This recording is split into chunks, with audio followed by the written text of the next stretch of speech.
Let's begin. It's 9:30. Thank you for joining our 28th Good Morning BSN already. And what we will do today is, like always, we will provide you with some practical tools and insights to improve your skills in one of the 4 pillars of leadership, which we at BSN believe in are crucial to make a difference. Some insights, tools, or frameworks you will be able to apply them directly in your working life after the seminar. We will end our session at 10:08 sharp.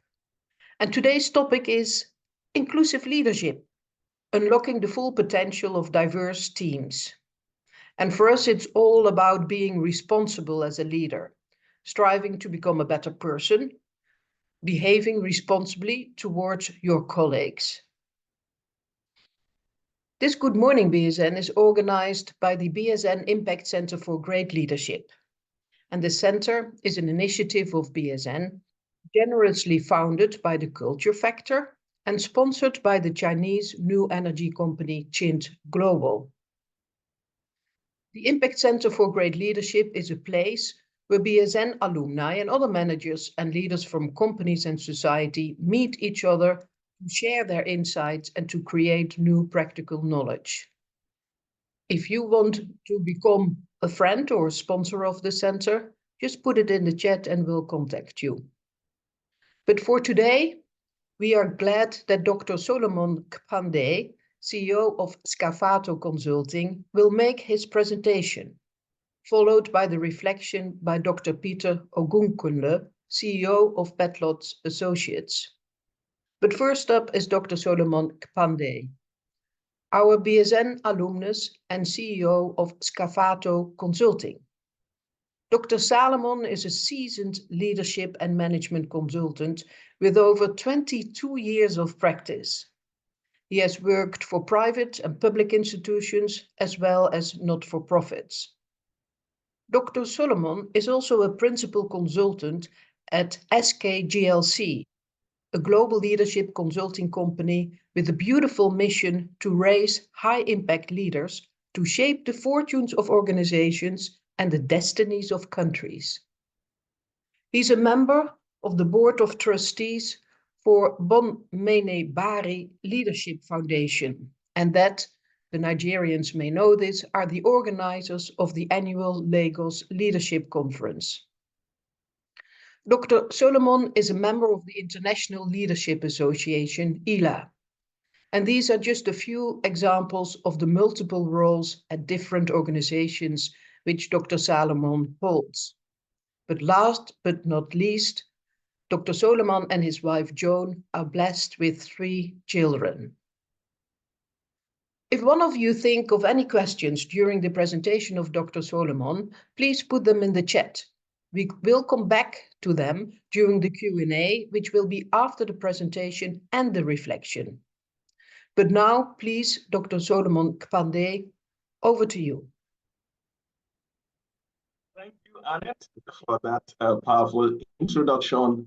I want to say good morning to everyone, for those that are within places like the Netherlands, Nigeria, South Africa, those in Dubai, it may be good afternoon at this time. So whichever part of the world from where you're logged in, I want to thank you for being part of this, and to especially thank Professor Derubale, my country head for BSN, for this opportunity. So we launch straight in to our discussion. So I start with a very short, story of which I want to tell. And one of them has to do with an organization I found myself in a few years ago, whereby one of the days, management just took a decision that human resources should start to report under legal. Now, that decision didn't have wide consultation, and it was going to create confusion within the organization until someone advised the CEO, and the decision was reversed. Another short story. An organization wanted to plan for 20 years. I mean, do 20-year strategic planning. So what they did was to get leaders from various cadres, including people in the Gen Z age group, very younger people, and then people that are much older, and then they came together. In the course of that session, as the consultant that was leading was talking, a lot of the things he was saying was resonating more with the Gen Zs and the younger people because it had to do with 20 years to come. Now, these two stories, I brought them here to tell us the impact of inclusion in decision making at the top. Another one, very last one, had to do with one of those days, another organization that just came together and decided that because there is a new pension law, they wanted to stop gratuity payment. The result was catastrophic as a number of people started leaving the organization. Wide consultation was not done. So those are my three short stories. So I start with the preamble. Can I request for this slide, please, sir? So my preamble, I start with that. So I just mentioned one or two definitions of leadership. Leadership has a myriad of definitions. In fact, a leadership expert by the name Stockdale says that there are as many leadership definitions as there are researchers. Those who have researched into the topic of leadership. But for today, we go with the one by Professor Peter G. Nordhaus, a professor of leadership. He says leadership is a process by which an individual influences a group of individuals towards the achievement of a common goal. Now, if you see on that slide, some particular words are highlighted. Process, then it happens, it's influence, and leadership happens in a group. And then the purpose is common goal, commonality of goal. Leadership as a process, leadership as influence, leadership happens in a group, and leadership is about common goal. Okay, trying to pay attention to my time. Good, so there is this other integrative definition of leadership by Professor Bruce Winston and Kathleen Patterson, who happened to have been my professor when I did my PhD program at Regent University, Virginia. And they gave this definition, which is a working one. It says a leader is one or more people who selects, equips, trains, influences one or more followers who have diverse gifts, abilities, and skills, and focuses the followers to the organization's mission and objectives, causing the followers to willingly and enthusiastically expend spiritual, emotional, and physical energy in a concerted, coordinated effort to achieve the organizational mission and objectives. It's a very long one. As a matter of fact, it's quite long, but the point is that it's integrative. It's integrative. It's quite integrative, touches on a number of things. With respect to inclusion or inclusive leadership, you see, within the realm of development theory, inclusive concept expresses the need to actively pay attention to or ensure the participation of poor underprivileged people in development. But when it comes to leadership itself, you see that it means that you ensure that certain people are not excluded as you make decisions. Okay, it's been used to emphasize the need for more diversity and better leader-follower relationship. So, leadership decision making, what do we want to say about that? See, leaders make decisions and their decisions influence a lot of people. Decision making is the forte of leaders. It is what their work is all about. So I just listed a few things here that influences the decision patterns of a leader. One of them is value. Value, it says, the driving force of human existence. We are all driven by our values, and our values influence our decision making, our personal values, our organizational values. In fact, someone once said that organizations really don't have value, that it is people that come into the organization with their values, then they agree to some of those values, they become organizational value. And then culture is another thing that influences the leader's definition, the culture of the organization. And then situational analysis. We've heard of situational leadership. So as the leader analyzes the situation, he or she is able to make quick decisions. Now, when it comes to ethics, which is the other thing that influences the decisions of a leader, there's something called ethical dilemma, which affects leaders. And it's about being able to choose between right and right.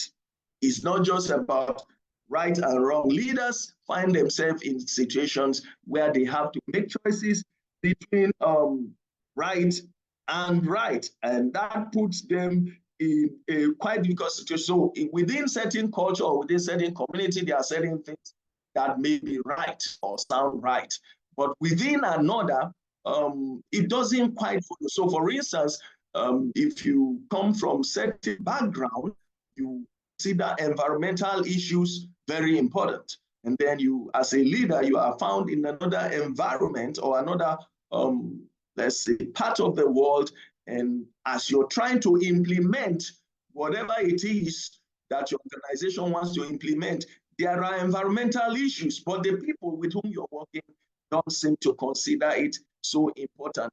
That can create ethical dilemma, whereby as a leader, you need to choose between right and right. So being able to create a balance is one of the things that helps a leader to stand out. What are the 4 guiding principles to construct inclusive leadership? Peter A. Wolfley, 2016, in his book, Inclusive Leadership in a Global Era, highlighted these 4 principles that helps to construct inclusive leadership. And it's all a function of the fact that we are in a global world. So what you do in your corner there is being influenced and affected by things happening in other parts of the world. So one of the major principles is that such leadership must be dynamic and change-oriented. Got to be dynamic and change-oriented. What do you mean by that? So you know that in the past, you know, in terms of structure, which influences who makes decision, the normal thinking before was a demarcation or a dichotomy between leaders and managers. We are saying that to be dynamic and change-oriented requires that such dichotomy is jettisoned, okay? Such that information can be sourced from people across the environment. It should not just be that, okay, managers should just implement while leaders take the decision, because the fast pace of things within the global world today requires sometimes that implementation is closely within the purview or control of the people making the decisions. And the people making the decisions must be at home with those doing the implementation. The other thing, the other principle is that the leader has to be horizontal in thinking. Such leadership has to be horizontal. That will help to enable building bridge across different sectors, society, and across cultures. What do we mean by that? Now, business people must be able to relate with you know, people in other sectors, political sectors, people who are within, let's say, not-for-profits, you know, and civil society organizations. We must be able to build such bridges, because the decision of business leaders influences, affects that of the political leaders and vice versa. And it affects what the civil society organizations are doing. Now, you to ensure that things align. So we pay attention to that across sectors, across society, and across cultures. Also, it has to be holistic and broadly applicable. So whatever decision is being made, when you're making that decision, it has to be holistic, something that can be applied across board. Sorry, just to make a quick addition, when we talk of even the horizontal, which is quite related to holistic and being broadly applicable, sometimes it's important that leaders, even within the same organization, are able to work with peers and colleagues in across functions. So sometimes it is advised that let's say promotion or change of designation, as people are moved horizontally, not just vertically. So the leader is able to empathize with people in the other positions because he or she will have had the experience. And then for the leadership to be inclusive, it requires that the leaders become explicitly normative. What do we mean by being explicitly normative? Some years past, let's say, a leader in a particular office, the CEO might be able to say, okay, this manager in this region and that region either belong to the same belief system with me, the same practice, the same religion, or all of that. That is no longer the case today because of the globalized world. And inclusion requires actually that doesn't become a very important issue, as in you don't discriminate based on that. So, but one thing common is that, you know, if the norms are explicitly stated and the leaders are able to state, you know, their values, their ethics, what they stand for, it helps to align each other. When we go for the International Leadership Association, from time to time, we practice reflection, and people across religions are all there talking about things. Can we move to the next slide? So these are the 4 principles that guide the construction of inclusive leadership. So a few tips to enhance practice. Number 1, the leader has to be global in thinking.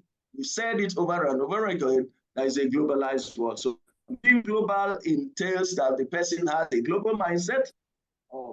The person becomes a global, involved in global entrepreneurship. You know, just like we're here now, you're able to transact business across, and the person becomes a global citizen. Global leaders are said to be people who craft solutions. They craft solutions across nationals, across cultures, and then across organizational barriers. When you're able to think that way, then you're able to be global. Leaders need to be global, and being global entails engaging across these boundaries and being able to connect across even governmental, private, and not-for-profit or social sectors. So leaders that are global learn to connect, they learn to create, and they learn to contribute. Again, the person has to have, sorry, can you come back to the last slide, sir?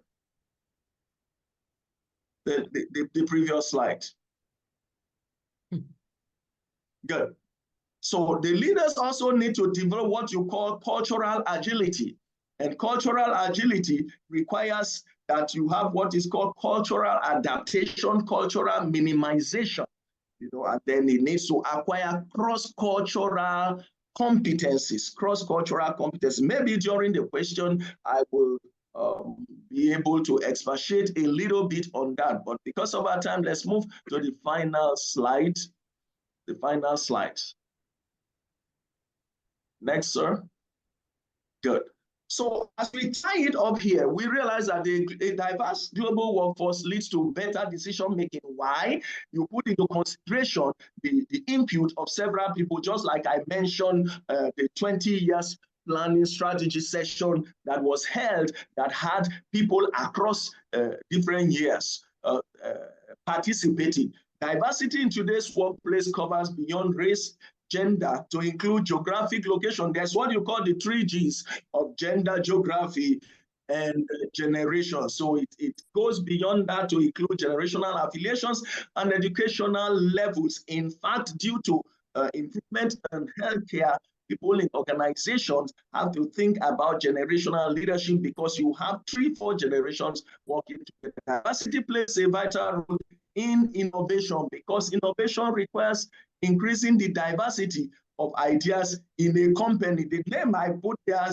Sutton, said some very wild things. He said that, you know, we should be able to bring in people that say things that are completely contrary to what the leader thinks. In fact, some of his ideas are so wild that they are controversial because if we say you should pay people salary to confront, you know, the thought pattern of the people. But that brings the difference of ideas and you're able to bring out the best. And on the final slide, where I will tie it up here, the last slide, please, sir.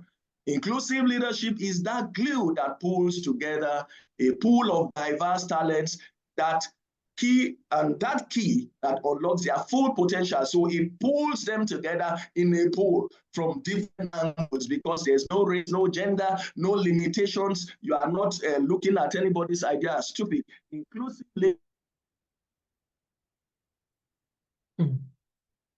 leadership builds trust among teams, and according to Dr.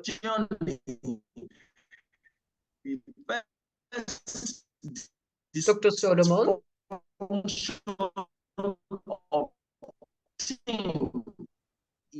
Dr. Solomon, I think we need to move forward. Okay.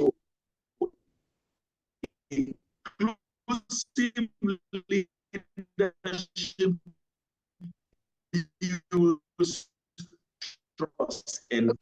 Mr.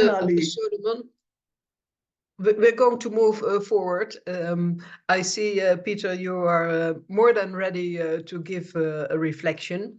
Dr. Peter Ogunkule is the CEO of Petlot Association. Peter is a business executive and an HR professional and well-versed in digital transformation. He has extensive working experience in multicultural environments, and that obviously will be very handy for his reflection today. Peter, we are really curious about your reflection on the storyline of Dr. Solomon. And if one of you think of any questions during Peter's reflection, also please put them in the chat. We'll come back to your questions during the Q&A after the reflection. But for now, please, Dr. Peter Ogunkule, the floor is yours. Thank you so much, Agnes, and good morning, BSN. Good morning, everyone. Thank Professor Larry Barlett for putting me on the spot for this assignment.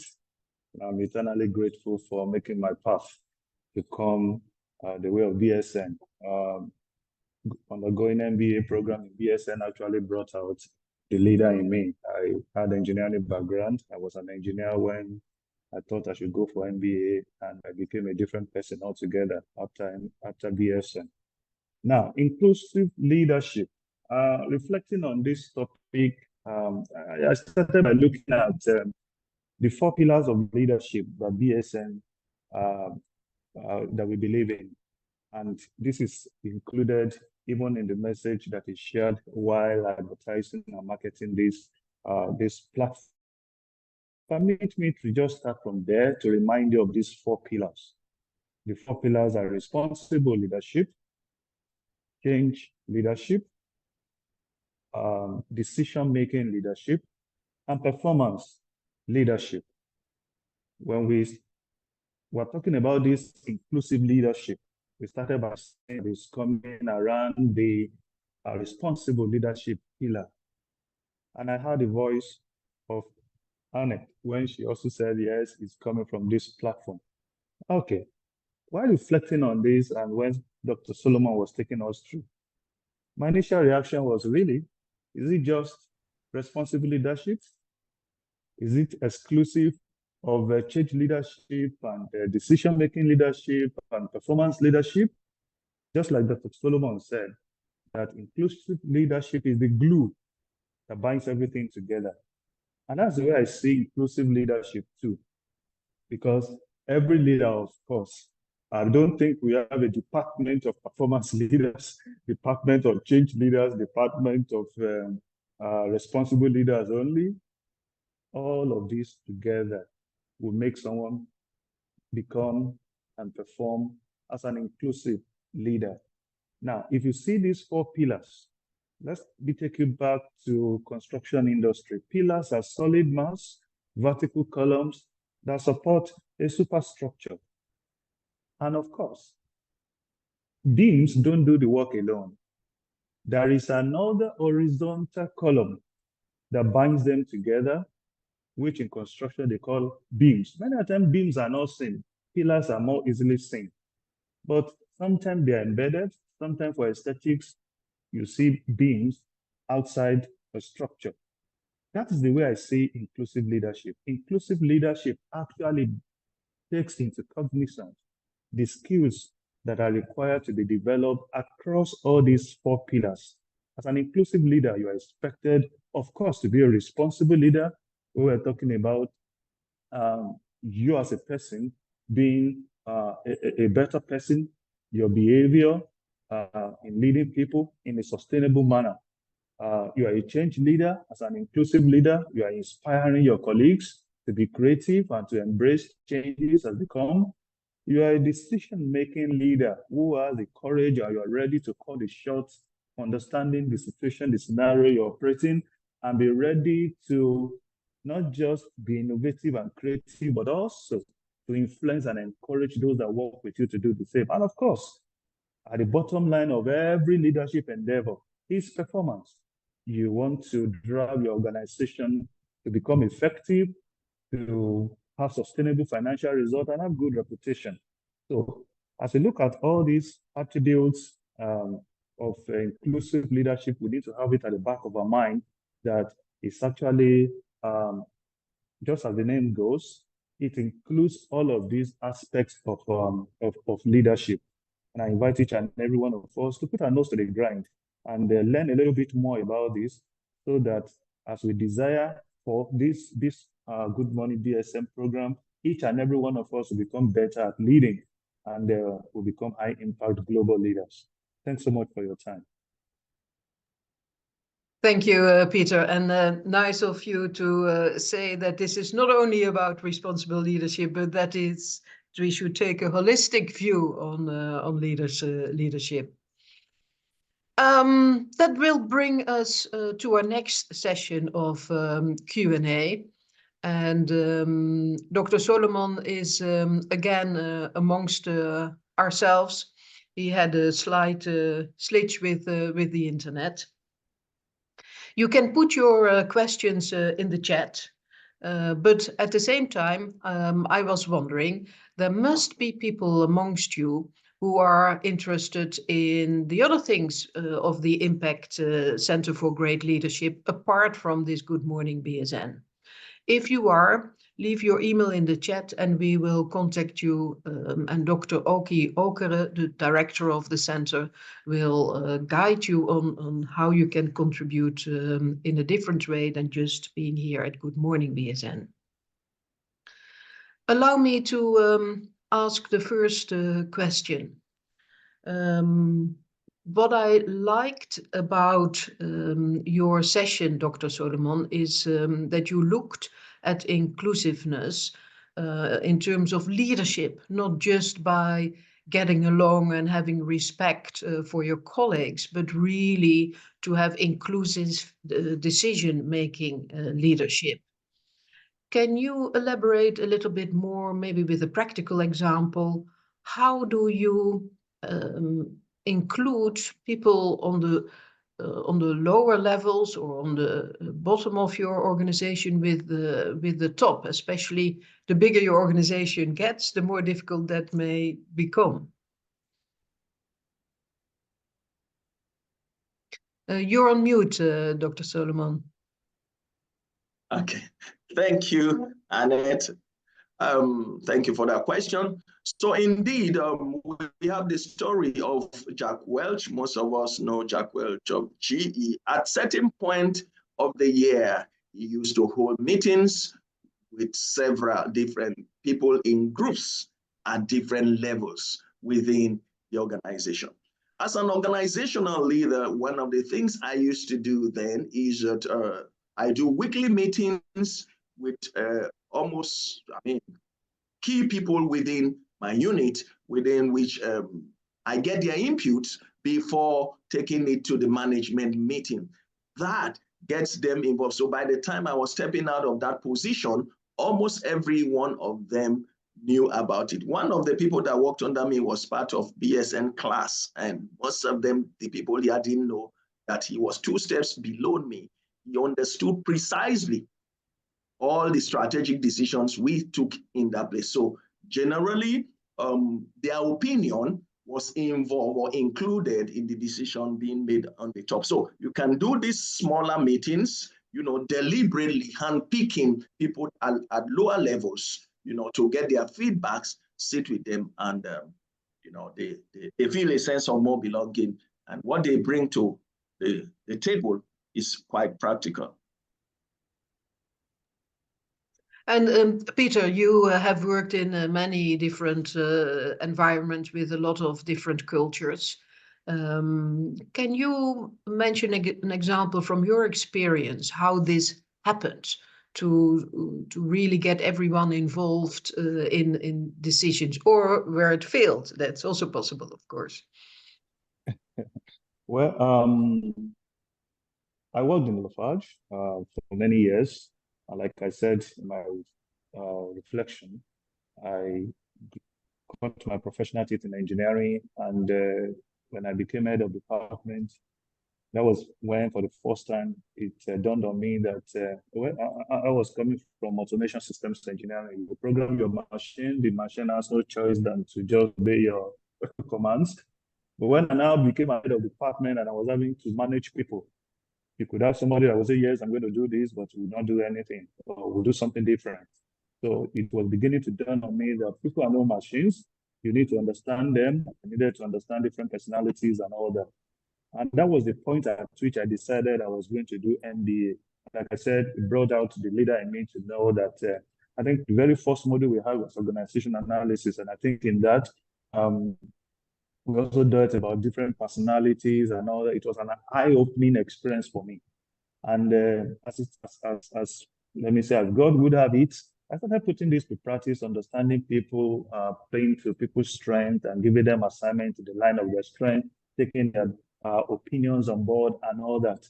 And just as I was rounding up my MBA, I had opportunity to be expatriated to Egypt, where we had the Middle East and Africa regional office of my company. Now, from just working with people of different tribes in Nigeria, I was having to work with people from different cultures. And even though we had some training in working in diverse cultural environment and all that, but it was a tough thing for me. I was having people from different cultures and then delivering on the objectives of my job. But like I said, the training I've had, because my expatriation took place just after I completed my MBA program, the training I had in BSN prepared me for that assignment and helped me a great deal to be able to manage and at the same time perform in that multicultural environment. So much so that barely 2 years in that role, again, I was promoted into another role where I was again having to plug and play in a different environment altogether. So as a leader, you keep learning. And learning is of no use until you actually put it to practice. And that's why I said in my closing thoughts that each and every one of us need to put our nose to the ground. Let's not just acquire the knowledge, but let's incorporate and imbibe this into our day-to-day leadership practice, because that is when, in the real sense of it, we will benefit maximally and also become much more impactful in our leadership style. Thank you. One last question. I know we are amongst a lot of leaders here who probably after today maybe are thinking, wow, I want to be a more inclusive leader. But what about those amongst ourselves who are excluded by their leader? How do you table this in your organization if you do not feel inclusive? How do you do that? How do you go about making your leader more exclusive? Dr. Solomon?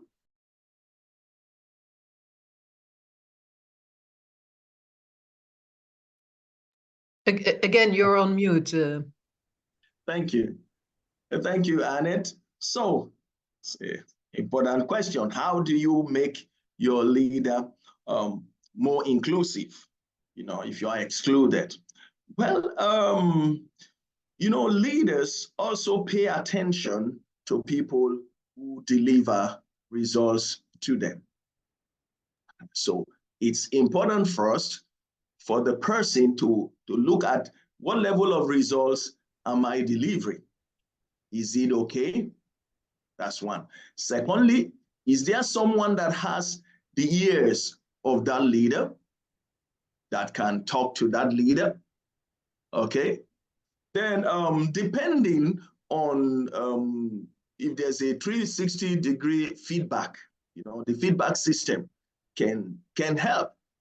If it doesn't exist, we advise people sometimes you can get a book, that, to the leader that draws his attention to that kind of thing, or suggest a seminar, for instance, like this kind of thing. If that leader was here now, he's going to hear something, and I'm sure all of us here will be thinking of being more inclusive. Then we try to point out how the inclusion of maybe people, at lower levels, by showing the example. For instance, if I'm a middle level leader, in the course of either a discussion or something, I throw up Dr. Solomon, I yes. give you a few seconds left, because then we need to finish. Okay, thank you. So if I'm at the middle level and at that kind of situation, I also will give examples of how I've gotten some information from people under me, and that can be a good example for the person to probably learn from. Thank you. Thank you very much, Dr. Solomon and Dr. Peter. Next week, we will have the 29th Good Morning BSN session. And Martijn Aslander, founder of Digital Fitness, will give us the opportunity to improve on our performance leadership skills by a presentation about how we can better organize our work and about tech tools which will save ourselves time and effort while boosting our impact. And Lere Balen will be our highly professional moderator. Like I said, each week we have about 50 participants, but we like to have more. So help us to repost our invitations and invite your friends, other people from your network. Everyone is welcome. That would be really fantastic if you would do that. So bye for now. See you next week.